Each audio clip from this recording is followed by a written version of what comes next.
కంపెనీతో సమస్యలు ఏమున్నాయి, కంపెనీ మేనేజ్మెంట్తో కూడా నాకు ఇప్పుడు దాకా పరిచయం లేదు. ఒకసారి పరిచయం పెంచుకొని మాట్లాడతాను.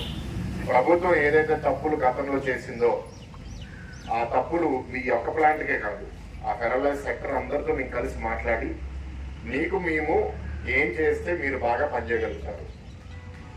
ప్రభుత్వానికి నష్టం జరగకూడదు, ఇక్కడ పనిచేసే కార్మికులకి నష్టం జరగకూడదు, ఆ కంపెనీకి కూడా నష్టంగా జరగకూడదు.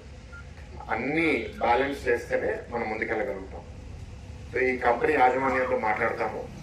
అండ్ ఏదైతే ఈయన అన్నారో మాకు చెప్పకుండా అర్ధాంతరంగా ఆపేశారనేది కరెక్ట్ కాదు.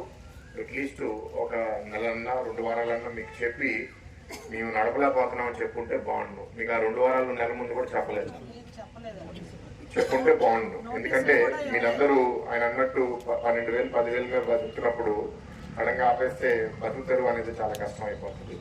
తప్పకుండా ఈ యాజమాన్యంతో నేను మాట్లాడి మీ సమస్య ఏంటో అర్థం చేసుకుని ప్రభుత్వంతో వాళ్ళ సమస్యలు ఏదైనా ఉంటే అది పరిష్కరించే విధానంగా చేసి, అంటే వాళ్ళకి ఏదైతే రా మెటీరియల్ నిధులు ఉన్నాయో అవి కూడా ఇక్కడ వచ్చేటట్టు ఏదైనా నా తరపు నుంచి సహాయం చేయగలిగితే అది కూడా చేసి ఈ ప్లాంట్ మళ్ళీ స్టార్ట్ అయ్యే ప్రయత్నం నేను చేస్తాను.